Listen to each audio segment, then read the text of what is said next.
हरे कृष्णा दंडोत प्रणाम। भगवत गीता के अध्याय 7 के श्लोक संख्या 19 के बारे में हम विचार करें। अज्ञान तिमिरांधस्य ज्ञानांजन शलाकया चक्षुरुन्मिलितं तस्मै श्री गुरुवे नमः। नमो विष्णुपादाय कृष्णप्रेष्ठाय भूतले श्रीमते भक्ति वेदांत स्वामिति नाम। नमस्ते सरस्वती देवे गौरवाणी प्रचारणे निर्विशेषा शून्यवादी पाश्चात्य देशतारण। जय श्री कृष्ण चैतन्य प्रभु नित्यानंद श्री अद्वैत गदाधर श्रीवासादि गौर भक्तवृंद। हरे कृष्ण कृष्ण कृष्ण हरे हरे, हरे राम राम राम। अध्याय 7 श्लोक संख्या 19। भगवान कहते हैं, बहुनाम जन्मनामन्ते ज्ञानवान् मां प्रपद्यते वासुदेव सर्वमिति स महात्मा सुदुर्लभा।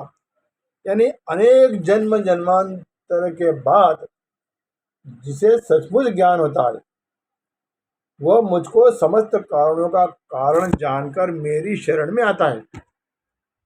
ऐसा महात्मा अत्यंत दुर्लभ है। बहुना जन्मना मनते, मनुष्य जन्म संपूर्ण जन्म का अंतिम जन्म है। भगवान ने जीव को मनुष्य शरीर देकर उसे जन्म मरण के प्रवाह से अलग होकर अपनी प्राप्ति का पूरा अधिकार दिया है। परंतु यह मनुष्य भगवान को प्राप्त न करके मोह माया के कारण फिर पुराने प्रवाह में अर्थात जन्म मृत्यु के चक्र में चला जाता है। इसलिए भगवान कहते हैं 9वें अध्याय में, अप्राप्त माम निवर्तन्ते मृत्यु संसार वर्तमनि। जहाँ भगवान आसुरी योनियों और नरकों के अधिकारियों का वर्णन करते हैं, महादुर्गण दुराचारों के कारण भगवत प्राप्ति की संभावना न दिखने पर भी भगवान कहते हैं, माम प्राप्य कौन्तेय ततो यान्माम धमाम गतिम। अर्थात मेरे को प्राप्त किए बिना ही ये सभी प्राणी अधम गति को चले गए। अर्थात मरने के बाद मनुष्य योनि में भी चले जाते थे, कम से कम मनुष्य तो रहते, पर वे मेरी प्राप्ति का पूरा अधिकार प्राप्त करके भी अधम योनियों में चले गए। संतों की वाणी और शास्त्रों में आता है कि मनुष्य जन्म केवल अपना कल्याण करने के लिए ही मिला है, विश्व का सुख भोगने के लिए और स्वर्ग की प्राप्ति के लिए नहीं मिला है कि ये डिंग भी मेरी, ऐसा नहीं है। इसलिए गीता ने स्वर्ग की प्राप्ति चाहने वालों को मूढ़ और तुच्छ बुद्धि वाले कहा है। अभी अति विपश्चिता।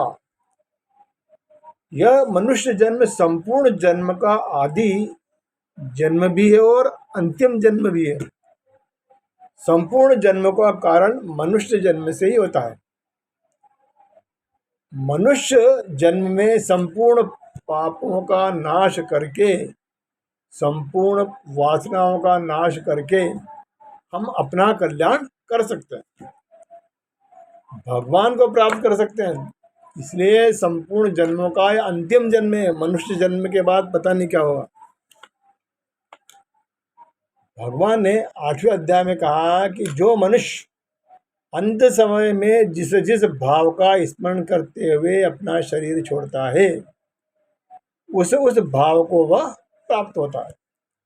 इस तरह मनुष्य को जिस किसी भाव का स्मरण करने में जो स्वतंत्रता दी गई है, इससे मालूम होता है कि भगवान ने मनुष्य को पूरा अधिकार दिया, अर्थात मनुष्य अपना स्वयं का उद्धार करके भगवान की शरण ले सकता।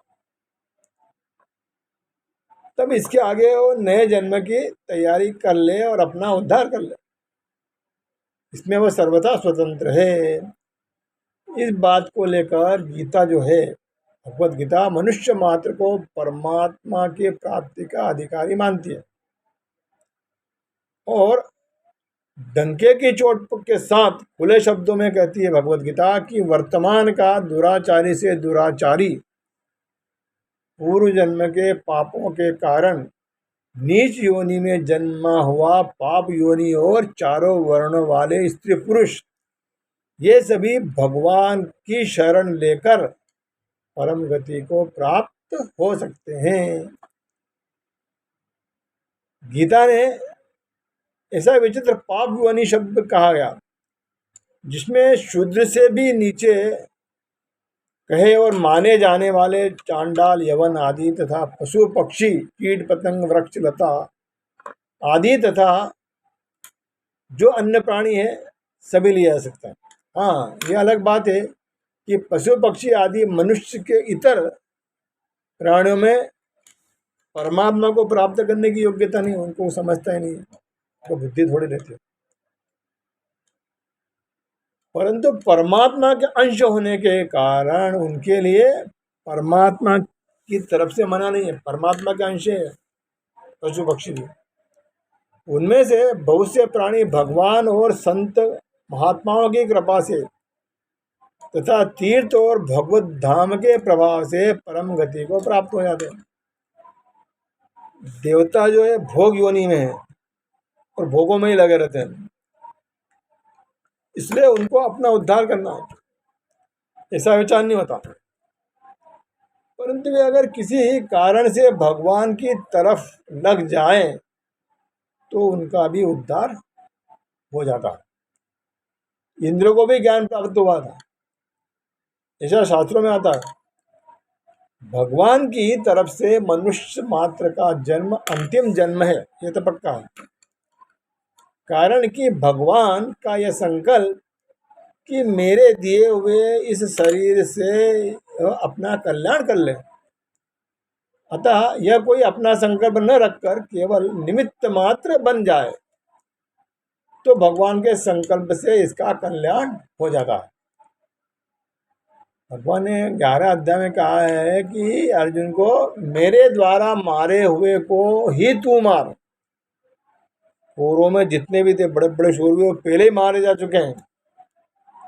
अर्जुन से कहते हैं भगवान कि तू तो एक निमित्त मात्र है, जो ऑलरेडी मर चुके हैं उनको तू मार।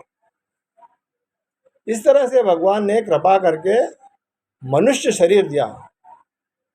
अगर मनुष्य भगवान से विमुख होकर संसार के राग में नहीं फंसेगा तो भगवान के संकल्प से अनायास ही उसकी मुक्ति हो जाती है। भगवान का संकल्प ऐसा नहीं है कि साधक की इच्छा के बिना उसका कल्याण हो जाएगा। अर्थात जैसे यह शाप या वरदान दिया जाता है ना, वैसा यह संकल्प नहीं है। तो फिर ये संकल्प कैसा है? भगवान ने मनुष्य को अपना कल्याण करने की स्वतंत्रता इस मनुष्य जन्म में ही दी है। अगर यह प्राणी उस स्वतंत्रता का दुरुपयोग न करे, अर्थात भगवान और शास्त्रों के विपरीत आचरण न करे, कम से कम अपने विवेक बुद्धि के विरुद्ध न चले, तो उसमें भगवान और शास्त्रों के अनुकूल चलना स्वाभाविक है। कारण भगवान और शास्त्रों में विपरीत न चलने पर दो अवस्थाओं में से एक अवस्था स्वाभाविक होगी। या तो वह शरीर, इंद्रिया, मन, बुद्धि से कुछ नहीं करेगा, या केवल भगवान और शास्त्र के अनुसार ही चलेगा। दोनों में से एक काम हो सकता। इसलिए वासुदेव सर्वम अर्थात महासर्ग आदि में एक भगवान ही अनेक रूपों में हो जाते हैं और अंत में अर्थात महाप्रलय के समय भगवान ही एक रहते हैं, शेष रह जाते हैं। इस प्रकार जब आदि और अंत में भगवान ही शेष रहते हैं तब बीच में दूसरा कहाँ से आया? क्योंकि संसार की रचना करने में भगवान के पास अपने सिवा कोई सामग्री नहीं है। वे तो स्वयं संसार के रूप में प्रकट हुए हैं। इसलिए यह सब वासुदेव ही है। संपूर्ण ब्रह्मांड, सारे दृश्य जगत सब वासुदेव है। ब्रह्मभूत मनुष्य जो रहता है वो निर्वाण ब्रह्म को प्राप्त होता है। ब्रह्मभूत योगी जो रहता है, जो हमेशा ब्रह्म का चिंतन करता रहता है, उसे उत्तम सुख मिलता है। ब्रह्मभूत भक्ति जो है भगवान की परा भक्ति को प्राप्त होता है, और इस भक्ति से तत्व को जानकर उसमें प्रवेश करता है। परंतु वासुदेव सर्वम यह अवस्था नहीं है, यह काल्पनिक तत्व है, यह कभी परिवर्तन नहीं होता। संसार को तत्व से जानने पर संसार की स्वतंत्र सत्ता का अभाव हो जाता है, और परमात्मा को तत्व से जानने पर परमात्मा का अनुभव हो जाता है। ऐसे ही संसार भगवत स्वरूप है, ऐसा दृढ़ता से मानने पर संसार की स्वतंत्र सत्ता का अभाव हो जाता है, और फिर संसार रूप में नहीं दिखकर भगवान के रूप में दिखने लगता है। तात्पर्य है कि परमात्मा का अनुभव होने पर जानना और मानना दोनों एक हो जाता है। अब ज्ञानवान होने का मतलब यह है कि वह तत्व से समझता है कि सब जगह, सब में और सबके रूप में वस्तुतः एक भगवान ही है। ऐसे ज्ञानवान को ही 15वें अध्याय में सर्वविद कहा गया है। इसलिए यह हम कह सकते हैं, यह जितना दृश्य जगत है सर्व भगवान के रूप में है। भगवान ने जो हमको मनुष्य शरीर है वो अपने उद्धार के लिए दिया गया है। इसलिए परमात्मा को प्राप्त करने के लिए उनकी शरण में जाना आवश्यक है। हरे कृष्णा, दंडवत प्रणाम।